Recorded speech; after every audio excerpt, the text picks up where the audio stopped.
Welcome back then. What a Shout is here. Myself, Dave Orton, for your premium feature show. Racing every week. We are back. Who'd have thought it? Unbelievable scenes. Thick and fast the action is. And what a weekend we have coming up. Absolutely delighted to say, in the studio with me, Racing Post editor Tom Kerr. As the Racing Post said its headline last week, we are back, Tom. Racing is back on the map. It's great, isn't it? Yeah, after almost 2.5 months with no racing, with no sport really of any description, unless you're a fan of Belarusian football, which I suppose a lot of us are now. Yeah. We didn't have anything, and now it's not just come back, but it's come back at 100 miles per hour. You know, we've already had the Guineas, we've got the Irish Guineas, and then we roll straight into Royal Ascot next week. It's one of the oddities, one of the many oddities of this pandemic has been the creation of the most remarkable month of racing we will ever see. Yeah, absolutely. I don't know about you guys, but Tom, how difficult has it been for you to keep your head on everything, not just from a form perspective with your own punting, but news rolling? I mean, it's the way that the paper has come back together. All right, I'm an employee here, but let me tell you, it's been remarkable to watch from afar. Yeah. Remembering that we've come into the office today to do this show. We're in at the Racing Post studio, but there's no one else here. No. Everyone else has been remote. It's totally empty. This is the first time I've come into this office since late March, and it was astonishing to come in because all the desks are roped off and there's sanitizer everywhere. It's probably the safest place in Safer Britain. than a racecourse here. It is unbelievable. But no one's here. We've been introducing everything remotely for months. Now, we stopped publishing the newspaper when the racing wasn't on, unfortunately. It's a really tough decision. But a bunch of us kept things going online, did a fantastic job keeping people updated with the news on racing's resumption and also covering the international racing from places like Hong Kong and America. Last few weeks has been all about the return of racing, building up for the return of the newspaper. And it was the most unbelievable effort from the guys, all of course working remotely from couches and home offices around the country. Great to see everyone's pets and dogs and families, and it's been great fun. But it's been an absolute privilege because we've done things we didn't think were remotely possible and brought back the paper, and I think it's just been fantastic. I'm so proud of the guys. The old cliche now, we can call it the new normal, is here, isn't it? It is, and very strange it is too. Great to hear from Tom then. Lovely to have the Racing Post editor in with us for the return of What a Shout. Tom, not just the editor for the news, also a big punter as well. We're going to hear about your form opinions. What a weekend we've got coming up. Also, a big form expert as well. You'll remember Charlie Post, he joins us as well. Charlie, seasoned performer of What a Shout. Delighted to have you back. Hey Dave, Tom, how are you doing? Great to speak to you both. I must admit, over the past few months of my sort of new alliance with the Racing Post, I've loved my trips down on a Friday to do What a Shout, and I'm missing that, but I'm sending you both my best wishes from afar. Now, Charlie, everyone knows you as a Welsh national winning jockey and your association with trainers, but you also have a bloodstock industry as well. Just give the viewers some sort of idea of the impact that COVID's had on your operation so far. It completely shut us down. We were lucky that we had a few 4-year-olds ready to go early, and we won with them and sold them. But as Poynton shut down, it meant that we had no shop window. So we probably have sort of a dozen horses, of which my wife and I own 50% of, that we weren't able to run. So they're out in the field, getting big and fat now, and we will get them back in. And fingers crossed, as long as we don't have another outbreak of the COVID or whatever, or that we'll be able to run them in the autumn and sell them then. I mean, we don't quite know what the effect is going to be on their prices as it stands, because we haven't had a sale yet to see what sort of effect it's going to have on the industry as a whole. But look, we are okay, and we're ready to bounce back as soon as we get the green light. Great to hear such positivity, Charlie. If you don't follow Charlie on Twitter, make sure you do, because he shows you some great ins and out of the social medias about how his babies and the schooling and all that sort of stuff. So, Charlie, delighted to have you. And completing the set on the panel today from our sponsors, Bet365, the Bet365 stalwart that is, Pat Cooney. Pat, you're out there.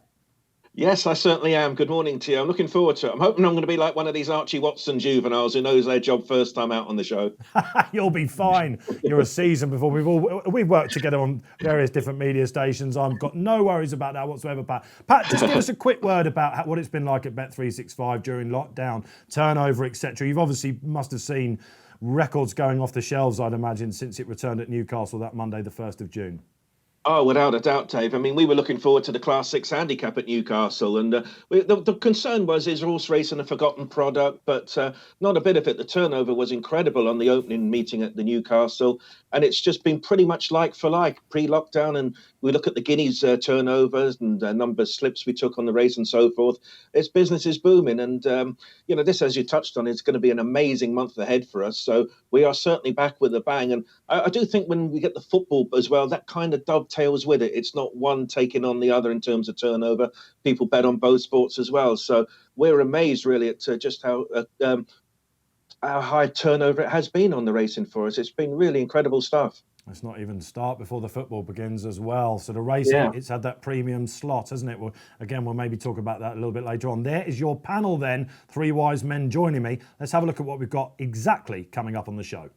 So coming up on this week's show, as if you've forgotten, it's going to be big race previews, classic weekend again over in Ireland. We're going to have the clues from the previous week. What have we seen so far? What are we taking out of it? There's been some sizzling actions. Then, of course, we're going to have the My Racing double. We're going to be talking about the hot topics, the big shouts on all the big races here on What a Shout. And, most importantly, the weekend naps from the team. Just to remind you then, guys, listen, unbelievable offer out there for you. Premium content, if you're not in the members section, £10 for 3 months of all our premium content. That's all the spotlights, that's all the race replays, the tipsters, Tom Segal, Paul Keeley, to name but a few. It's all out there for you. £10 for 3 months. Promo code Racing is back. Time for the first big race of the weekend then, and we've got to talk about the Irish Guineas. Now, some of you will be watching this programme when the Irish Guineas has already run. Why? Because it's on a Friday night. Incredible scenes. 6:40, the Curragh Time to Shine. The first Irish Classic. Are delighted that the 2000 Guineas is back, and what an interesting race it is. Before we dissect the field, Pat Cooney, would you give us a market update? Yeah, well, the favourite as we speak at the moment is Siskin. That being said, though, Dave, he's been relatively easy to back in the market. I think when the market's open, he was about 7-4, 2-1. And at 2-1, we would have been happy to take him on. He's going up in trip. The last time he was on a race course, he had the miss up at the stalls. So we were keen to be against him at 2, but he's very easy to back in the market. In all honesty, it's a light betting race. And of course, it is always clouded with Aidan O'Brien having 6 runners in the race. Probably the strongest at the moment is Lope Fernandez. And that was significant, perhaps, that Shamie Heffernan is aboard him. I suppose we presume Shamie gets the number 1 choice when Ryan isn't available. But I don't know. Porridge Becky, he rides all the Group 1 winners at the moment at fancy prices. So desperately hard to draw a line through any of the Aidan ones. And I think from where we are at the company, we're beginning to think we might just get a big price winner in the race and be a good result for us. And I think the likes of Sinawan of the Aga Khans is a possible at a double figure price, as is a horse called Fiscal Rules of Jim Bolger. Only a maiden, but typical Jim Bolger, being a bit out of the box with him. And you say, well, he was second in the maiden. What's the form of that? But the horse that beat him ahead that day was Wichita, who nearly won at Newmarket last week. So we're sensing this has got a bit of an upset type feel about the race, but we wait and see. Look, he's smelling blood, I think, with the favourite. Tom, it truly is a fascinating race, isn't it? Ordinarily, Siskin, of course, we all remember what happened in the Middle Park last year. Didn't go into the stalls when he came over to Newmarket. We'd learned a lot about him domestically here. But the Irish loved him last year. He won all their top sprints over there. Now, on breeding, looks like he'll probably stay. But ordinarily, would Joe Lyons have got a trial into him? Would he know by now, this point, pre-Royal Ascot, whether he'd be going to a Commonwealth Cup or not? I think the issue is not what Joe Lyons doesn't know, it's what we don't know as punters. Because one of the products of having the season so bizarrely reshaped by COVID is that we've got the Guineas coming up fast and at the start, and we don't know whether these really precocious, smart champion juveniles have trained on. Now, we saw with Pinatubo, ran a good race at Newmarket, but obviously came up short. Personally, I wouldn't want to be back in Siskin at the prices, even though he has drifted out. I just think it's a little bit too short in what looks a wide open race, and you're taking a lot on trust there that Siskin is going to carry on that form. It's going to take the step up and trip, and it's going to manage it. There's a few bigger odds I think are quite interesting. I think Fiscal Rules, as mentioned, that's an interesting piece of form for the genius that is Jim Bolger. I think Monarch of Egypt at a big price is also interesting. Now, Siskin only beat Monarch of Egypt by less than a length when they met. Monarch of Egypt then ran a couple of pretty mediocre races over in Britain. But the yard, Aidan O'Brien, they like this horse. They don't think we've seen the best of him. He's 22-1 or 25-1, and really for a horse that's finished within a length of the hot favourite, I think those are pretty good odds. So each way on Monarch of Egypt for me, but the one I'm going to be backing on the nose is another of Aidan's, Vatican City, beautifully bred brother to Glen Eagles. Couple of, nothing crazy in the form book. It's a Dundalk maiden winner, but this horse looks absolutely bred to nail this race. Yeah. And who's on top? It's that man, Beggy again, who only has about 2 winners a year, but they're always grip races. It's always in a classic. Always Yeah, that's right. Of course, he won at the Derrenstown, didn't he? Back at Leopardstown in the week. And usually from the front as well. So Tom Segal, a lot of love for Vatican City as well. Cheers, Tom. So again, Pat and Tom at the moment sensing maybe there's an upset in the offing. What about Charlie Post? Yeah, I think I'm agreeing with the lads. I mean, I think Siskin, as he's drifting, is becoming a more backable price, but there's definitely questions to answer. The stalls issue and the stamina issue as well today. And I mean, I think you're seeing with Aidan O'Brien being mob-handed, he doesn't have a standout like we saw with Love in the 1,000 Guineas, hence why he's running so many. And so I think you're looking for value in the race. And I think the two boys have mentioned it already with Fiscal Rules. But for me, I'd probably be having a play on him each way. I think, the form line with Wichita was given a great boost in the 2,000 Guineas, and there's no finer man than Jim Bolger to produce one at a big price to win a race like this. Yes, ordinarily he would have had a trial time, wouldn't he? And maybe by now we could have been talking about horse which would be half his price in the market. I'm agreeing with you. I think Fiscal Rules is probably the one of the rags, if you like. Cinder One, there's a lot of love out there for him as well. It's a case of whether they'll be ready. We just don't know. An informative race, I think. But guys, I'm taking a much more positive view on Siskin now that the price has gone out. I think 3-1. I'm happy to take a chance. When you're talking about 7-4 earlier in the week, he's got a great low draw. If Colin Keane can manoeuvre out, I don't know, it's going to be a fascinating final furlong, isn't it? So let's have a reminder of the tips. Tom? Vatican City. Vatican City all the way, some divine inspiration for Tom. Pat Cooney, where are you going in this race? I'm going for an each-way play on Fiscal Rules at the price. Oh, lovely, Pat. And Charlie, am I sensing another tick for Fiscal Rules? Yeah, I'm mirroring Pat, following his lead. Fiscal Rules each way for me. And first show back, I'm on a fav. Dave Orton goes for Siskin. There is your 2,000 guineas. Time then for your racing clues. What have we seen so far? I guess it was all about Newmarket, Tom, wasn't it, really? 4 days. Started on the Thursday with an informative, juvenile type card. And then on the Friday, it banged into action. Shall we start with the Coronation Cup and Gayeth? Were you on?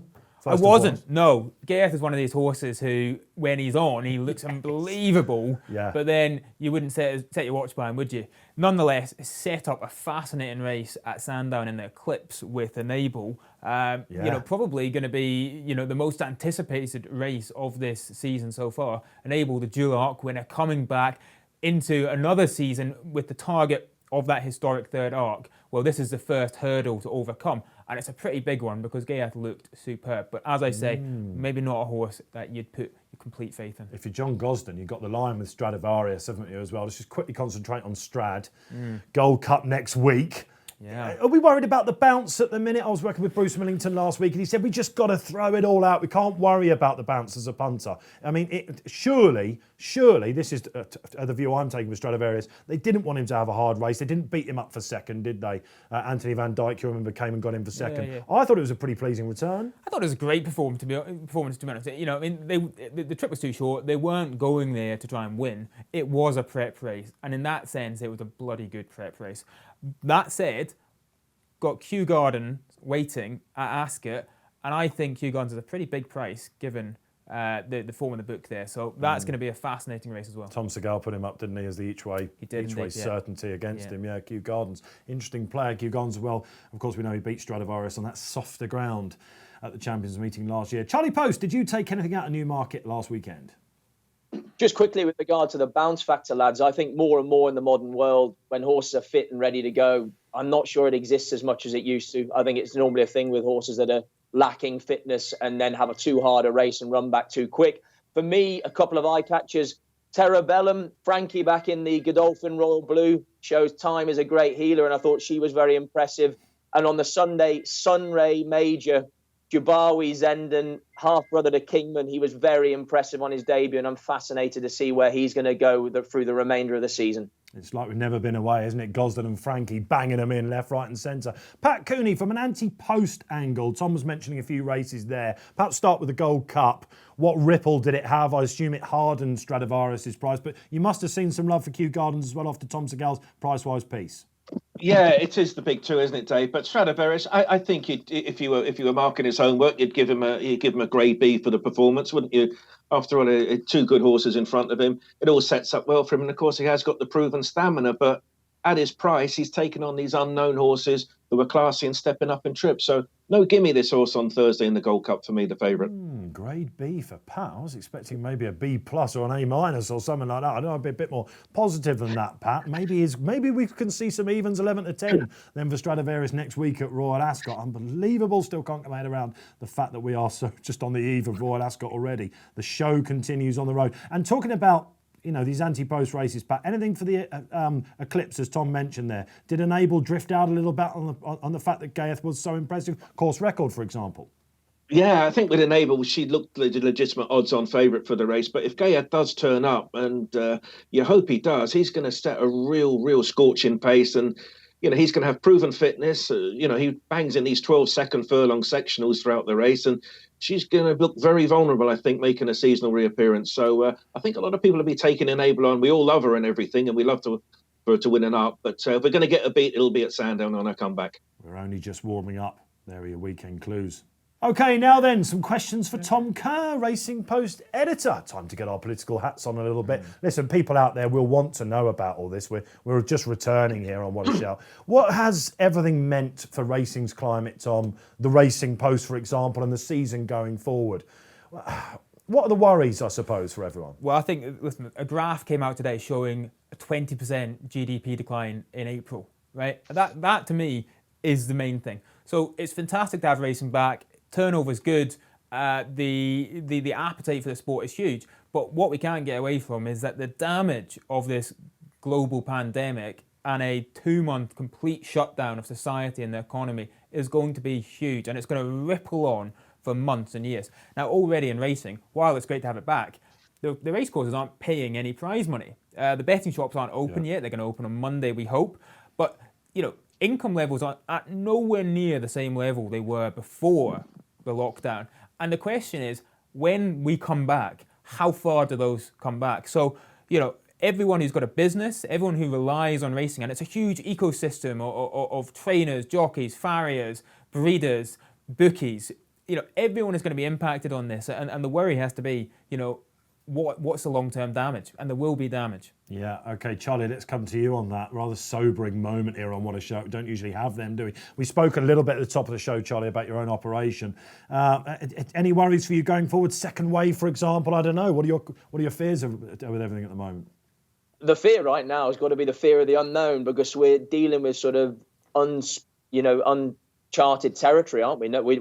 I've certainly never been in a situation like this. And I mean, I wondered what Tom's thoughts were of the sort of long-term damage to the racing industry directly from this. And, does he fear for next season more than the immediate future? I think I am worried. I think everyone's worried. The one thing I think racing has in its favour is that it is historically a resilient industry. Yeah. You look at the 2008 recession, and that's probably the first time that's come up on What a Shout.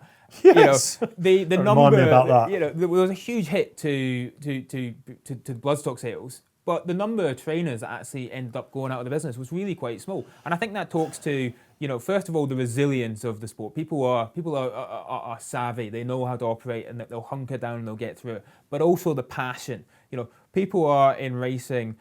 Yes, it's a business, and people have to earn livelihoods, and therefore they need to look at it with those sort of that cold, hard financial outlook. But also, it's a passion. People love the sport, and I think it will be tough. There will be casualties. We've already seen a few businesses go under really sadly, but racing will survive. Racing will get through it, and we will bounce back. Racing is resilient, is the message. We love that. Pat Cooney, just a quick word from you about what it's been like at Bet365 and what you're thinking about the rest of the year. How are you going to be in the winter, for example?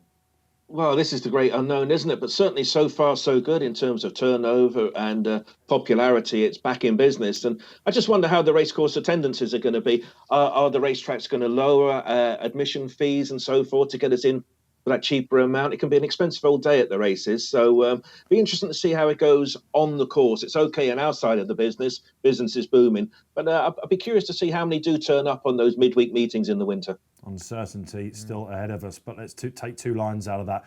So far, so good. And racing, it is resilient.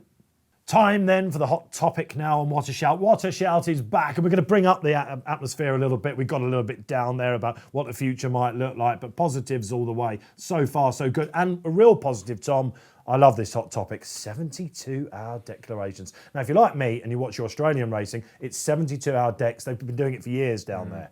It's been great for the content boys at the paper, surely. Listen, it's fantastic from our perspective because it allows all of our guys who are engaged in studying the form to get started 24 hours earlier than they normally would. So it's absolutely fantastic. We're getting spotlights produced earlier, we're getting tipsters looking at races earlier, and also, of course, if it's good for us, it's good for all the punters out there who are looking at this as well. The BHA have sort of said they want to get back to 48 hours. I hope they look twice. I'm sure we're going to hear two different views on this from Charlie and Pat because for the professionals, they will argue this is restricting their options. They're going to run into issues with going changes. I'm totally sympathetic to that. From Pat's perspective, it's probably this is nirvana. We've got another 24 hours to get the markets up and to get people interested in the racing. Well, it wasn't that long ago that certain leading trainers were up in arms about 48-hour decks, weren't they? Of course, 48-hour decks at the moment in Ireland. The Irish punters and the Irish racing media, the professionals, they're all absolutely loving it. Mm-hmm. Will it stay in Ireland? Will Ireland now finally be forced to go the way of the rest of the world? They're 10 years behind, aren't they? Well, yes, marching boldly into the 21st century. Let's hope so. And this is always going to be one of the positives of a period like this. It forces people to grapple with ideas that they wouldn't otherwise have got around to for maybe years. One of the other things we've seen is raising the weight allowances for jockeys in Ireland. That is being put into place because saunas aren't open. Of course. Now, the question then is, do you keep that and do you just say, well, we shouldn't be expecting jockeys to sit in saunas? We've heard from the political leader out there. Let's go to the bookmaker then. Pat, from a market point of view, we're seeing novice races priced up way in advance. Great for punters. You're obviously happy with that as well. Yeah, I think where I am, Dave, and I speak as an individual, I think if you get the 72 hours, you can have a look at that race, you can form an opinion about it, and you're going to have bookmakers to compare your thoughts with. You might look at a race ordinary and think, oh, I could back this at, say, 3-1, and then lo and behold, the bookmakers come out with their prices, and you can pick your poison either way. But I think I keep coming back to the fact that 90% of all turnover on races is actually on the day. But from our point of view as bookmakers, the races will have been shaped that bit more accurately come the day of the race. We won't be each putting out prices that vary with each other. There'll be a settled market on the day, and there'll be that confidence in the market. So my reservation, this is merry old England. Who knows what the weather's going to do and so forth. But I think by and large, certainly 48 hours at least would be my take on it. It's exciting for punters out there when the form beds down. You're going to have your strong opinions. You're going to look at these markets. The more markets the bookmakers have to make, the more errors that might be out there. Charlie Post, wrap this up for us. 48-hour jump decks going forward away from a big festival. Aye. From a jockey's point of view, I think it would be great. You'd know what weights you're going to have 2 days in advance. There's nothing worse than 24 hours beforehand getting a suddenly light ride and having to struggle for 24 hours. Yes, you might end up in a situation where you lose the odd ride because they're non-runners in advance. Trainers are always going to moan, saying that ground, horse health and whatever else becomes more difficult when you're planning 2 days in advance. But I think, as Tom alluded to, as we move into these new times, let's try new ideas. And I think it would be a great thing. I'm all for 48-hour decks and jump racing in the winter. Positives all the way then from the team. The future, it's here. Let's have a look at the big Saturday races for you then, get some tips from the guys here. And we'll start with the 240 at Sandown. Great to have the Esher venue back, one of the top tracks out there. And 240 Scurry Stakes, Tom. Burn up over 5 furlongs. Low draw. Where are we looking here? Well, there's a couple that I'm going to look towards, and they're the two who have already raced this season, or this curtailed season. There's Lazuli, who was second at Newmarket, but the one I'm going to go for, Dream Shot. James Tate won this race a couple of years ago, really good trainer. Yeah. ran a nice race, third in the pavilion, and I think that'll tee it up nicely for this. Hopefully give him a boost after that terrible news that Far Above's now to be retired after the Palace House. I like Dream Shot as well. Charlie Post, where are you going? Very boring, this, guys. I'm agreeing with Tom. Lazuli showed the benefit of a wind and gelding operation when second to Smoky Bear last week. But for me, I'm all over Dream Shot as well. I thought it was an excellent run at Newcastle, and I see him to go 2 places better on Saturday. This is worrying. We're getting towards a team bet, aren't we? Pat Cooney, any love for Sunday Sovereign out there? Big flop at Royal Ascot last year, but smashed Arizona before that one with Patrick Toomey. I assume he's still favourite? He's just about clinging on. Obviously, it's first run for Roger Varian, but he comes with reservations, I think. I'll go for the recent form of Lazuli. And only just on one key factor alone, Charlie Appleby running a horse 7 days after his previous race. Charlie normally gives him plenty of time. This must be really fit and fancy, this horse. So I like the idea of Charlie Appleby bringing him out a week later. So Lazuli for me. 5 furlong burn up at Sandown 240 to Scurry Stakes. We're really racing here as well on What a Shout. Another big race for you then on Saturday, 3:35, the Group 3 Diomed at Newbury. Not as we know it, but again, Newbury roared back into action down in Lambourne. So we think we call it Lambourne track, can't we? Hungerford, whatever, Newbury Way. Newbury. We used to have an office down there, of course, you should well know. Interesting race this time because King of Comedy, we think will just about go off fab. He really ought to. For John Gosden, bit of a Marmite horse last year for a lot of punters, very talented on his day. Yeah. Maybe an early season type. He could have gone to the Queen Anne, of course, at Royal Ascot. John throws a curveball at us. He comes here with or against?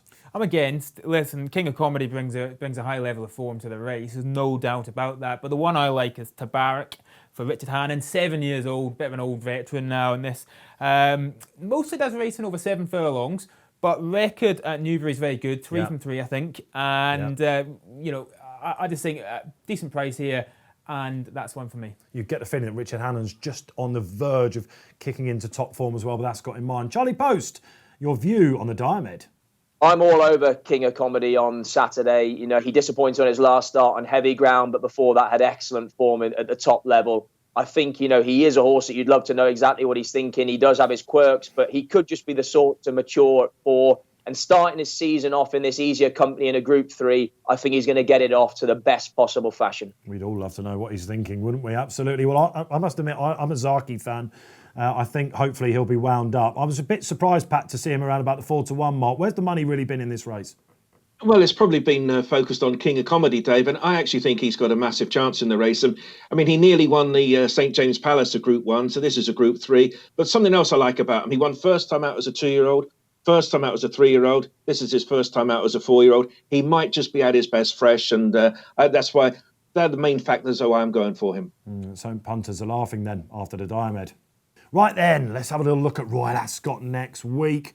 Whoo, thick and fast action we go. Listen, best bet time. Let's just get from the top. Mine, I think Japan looks pretty nailed on with the shorties in the Prince of Wales Stakes. And I like Cardem in the Diamond Jubilee. Quote from Charlie Hills that maybe not have been seen yet. It's never been so excited about a sprinter. Bearing in mind he trains Batash as well. He's around about 14-1. I'm expecting some love for him in the markets. He'll go well on Saturday. Tom Kerr. Yeah, really excited to see Japan as well. As mentioned already, Kew Gardens I like in the Gold Cup. Yep. Wichita for me in the St. James's Palace. Nice, massive run in the Guineas. Charlie Post, Royal Ascot Nap.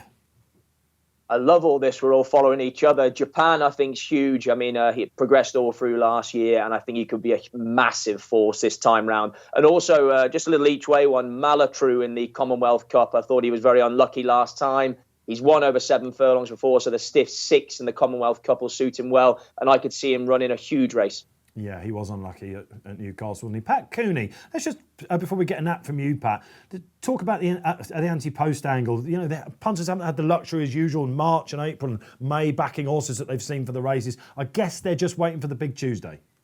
Oh, absolutely. Turnover has been very, very light on these anti-post races at Ascot. And I do think that just lends itself to being absolutely fantastic business on each of the 5 days when we get to the runners and then we know what the ground is and so forth. So I think, and throw in, of course, the extra races, a few more handicaps. So I think it's going to be a tremendous turnover week as well. Good, something for everybody. The handicaps are a bonus for us as well. And give us one, Pat, a winner for the punters. I quite like. Well, I'm a big in Japan, as you would all concur. But I thought in the Ribbles there on Tuesday, Frankly Darling, ridden by Frankly Dettori. I thought she was very impressive when she won at Newcastle on a reappearance. She's just got that John Gosden progressive profile. I could see her winning. From a company point of view, I'm not so sure I should be cheering on Frankie, but I do think she'll win. A nod of approval from Tom Kerr in the studio. A nod of approval from the team for Japan. There's your Royal Ascot. It's gonna be sizzling. Just as you try and draw a breath then, the Curragh comes along. Saturday evening, 7:15. It's another classic time, Tom, the 1,000 guineas. And I think perhaps rather than the Colts equivalent, perhaps a bit more of a solid market. Got to start with Albina, of course. Jessie Harrington's got some top fillies in her yard, hasn't she? This is just about the top of the pick. Yeah, I mean, Jessica Harrington, we did a stable tour with her the other day, and it is a absolute galaxy of stars she's got there. And really looking forward to see how they all get on. Jessica Harrington, of course, has just been an absolute force the last couple of years across the coast. I think this is a really strong favourite. You know, super impressive in the Marcel Boussac. £6 plus in hand of the field. Yeah. This time I'm going to go with the short price Fav. I do think it'll be very interesting to see how Fancy Blue gets on for new trainer Donica O'Brien. How many times are we going to be mixing up Aidan, Joseph and Donica this year? There's a few of them about now. Yeah, listen, apologies for that in advance. Charlie Post, 1,000 guineas in Ireland. Give us the winner. Albina all over it. The pre-Marcel Boussac winner was unlucky in the Breeders' Cup Juvenile filly. Trainer and jockey in sizzling form. She's got loads in hand over her rivals. No need to look any further. Interesting. Two big ticks for Albina. Pat Cooney, that 15-8 might be vulnerable then. Yeah, I expect her to go very close to winning. I mean, what's not to love? She won a Group 1 in France, the Marcel Boussac on testing ground. As Charlie alluded to, she was an unlucky loser at the Breeders' Cup, and that was on firm. She gets the mile, she goes on any ground. She's the form book pick. I'd expect her to just about win this race, but it's a deep old race, this one. There's lots of quality in it. 3 for Albina. Well, I'm going to buck the trend and go for Peaceful, hoping to follow in Love's footsteps in our 1,000 guineas at Newmarket. I think you watch back her run at Newmarket on ground she probably didn't love. She didn't like the dip. The Curragh will be tailor-made for her. 3 for Albina, 1 for Peaceful. Time to bring in the My Racing boys then back onto the show. Welcome back, chaps. And if you don't know what My Racing is, check out myracing.com for expert analysis and tips. They're going for a classic each-way double. And the Colts equivalent is Lope Fernandez. Pick a Shamie Heffernan. It's one of 6 for Maiden O'Brien. And of course, in the 1,000, they've gone for New York Girl as well. Good luck. And we look at Sunday now, the 225 and a really good card at Doncaster. Again, welcome back the Yorkshire track. Always good ground up at Doncaster. That is, I think, perhaps going to be the topic when looking at tips in the 225. The Achilles Stakes, some tried and tested sprinters here, Tom. I like Tarbouche in the race on the fact that they've had a bit more rain than us, but I think it will probably be drying a little bit. 1 of 2 for Paul Midgley. Where have you gone in the Achilles? I'm going to go for Dakota Gold for Sprint King, Michael Dodds. I think 5. What a season 5 he from had. 6, yeah. So, listen, it's a tough race, 5 furlong sprint, but Dakota Gold for me. Probably still got some upside, isn't he? Charlie Post. Pace to burn in this race. A lot of very, very quick horses. I'm going to go for Copper Knight. Just beat off 102 at Newmarket last week. Dave Allen replaces Rachel Richardson. No disrespect to her, but that's got to be a positive. And Copper Knight for me. Yeah, okay, agreed. It does look like a bit of a pace burn-up, doesn't it? Pat Cooney, market please on this. Yeah, Dakota is a favourite at 2-1. I mean, she's a very popular horse with the punters, so she rightly sits as a favourite. But I'm going to go for Copper Knight. I didn't think there was much between them all. But the one thing you know with Copper Knight, we've actually seen him run, and that was only a week ago. The others are making their seasonal reappearance. So I think Copper Knight is a tough old horse, and he has that fitness edge. So Copper for me. Pace burn-up then. There's a couple of winners for you on Sunday. Another really good Sunday of racing. Right, we're getting to the end of the show here, and before we go off and get the naps, we've got to get the big calls. We remember how much you used to love the big calls here on What a Shout. And Tom Kerr, let's go with you. A big shout, please, for everyone to kick off What a Shout again. Yeah, one of the big talking points in the Racing Post over the last week and a half has been owners not being allowed on course. Now, obviously, you can't have hundreds of people on course because of social distancing and the stringent measures being taken. But it does seem a bit unfair that as of Monday, you can go to John Lewis and you can go to Prime Market and you can go to a betting shop, but an owner cannot go to a massive racecourse to watch their horse. Now, I think it's fair enough you say you can't have hundreds of owners, but surely something like a ballot system to allow some to come on. These guys are the lifeblood of the game. They pump in millions and millions of pounds. Without them, there's nothing. So I think we've got to do something to get owners back on course as soon as possible. Yeah, do you think that racing is now has shown that it can do it, adhered to the strict social guidelines. Now's the time as society changes, owners need to get back in. A little bit disappointed they're not there at Royal Ascot? I think so. Yeah, I mean, this is the highlight of the flat season for owners. And these guys are pumping in huge sums to the sport. I can understand why initially the sport went super cautious, but I think now that lots of the economy is reopening and that we can go to loads of different places. They're talking about beer gardens opening towards the end of the month, a matter close to my heart. Surely we can get owners on racecourses, at least in small numbers. You're getting a lot of heart from me there as well on that one. Charlie Post, a big shout, please.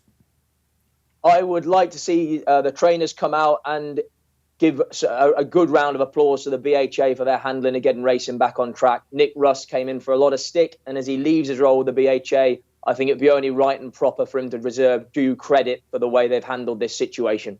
Word for the trainers there, quite rightly so from Charlie Post. Pat Cooney, your first ever big shout on What a Shout. What's it going to be? Well, I'm going to look at the Royal Ascot races, Dave, and I think in terms of what value there is out there at the moment, I keep looking at the St James Palace and I keep thinking Wichita, Pinatubo, they must have had hard races a week ago. And every time you open a paper, Richard Hannon is always singing the praises of Threat. So I'm looking at him as my each-way alternative at Royal Ascot. Richard Hannon, then, as I said, got the feeling Richard's just about to get the winners in. Threat for Pat in the St James's Palace. Myself, I'm looking to the future a little bit, Tom. I think now we need to evaluate racecourse admission prices.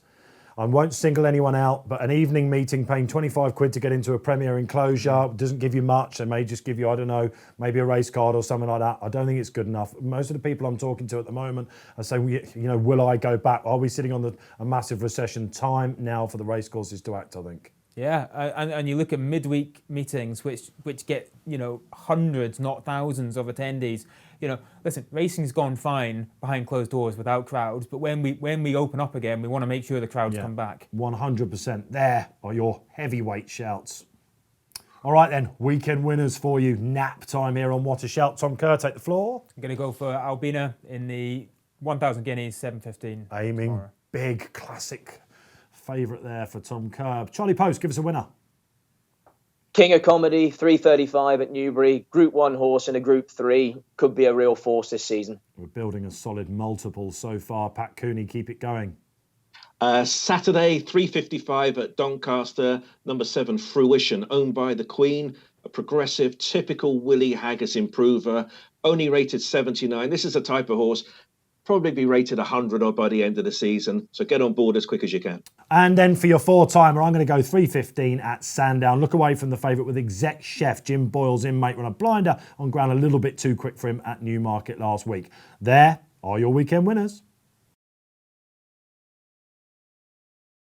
Well, that's it then. The comeback edition of What a Shout. My thanks to Tom Kerr. We'll see you hopefully back in the studio. You said you're just a short work from the office, aren't you? So. Yeah, no, absolutely. Delighted to be back. Great to have the show on again, and I'd love to come on again. Yeah, cheers, Tom. It's been great. Charlie Post, we'll hopefully have you back in the studio soon, Charlie. But in the meantime, you'll be watching Royal Ascot and we'll get you back in via Skype. Looking forward to it, Dave. Can't wait for next week. And Pat Cooney from our sponsor, 365. Wish you luck for the weekend, Pat. Perhaps not that much luck. And at Royal Ascot as well. Thanks for joining us, Pat. Yeah, thoroughly enjoyed it, Dave. Don't forget you can join us every morning of Royal Ascot. That's right, What a Shout coming to you. The morning show, the best feature show out there. We'll have Paul Keeley in the studio. Dave Jennings, much to your delight, will be joining us via Skype. And a couple of top tipsters as well. Get all the morning moves and the sizzling news as it happens. Don't forget you can get your questions in for today's panel as well via YouTube, Twitter, hashtag What a Shout. That's the way forward. Don't forget as well, if you haven't done it so far, to download the Racing Post app, the free app at that, or the Play Store as well. And remember this weekend, whatever you do, gamble responsibly. This is me, Dave Orton, signing off for the comeback. What a Shout.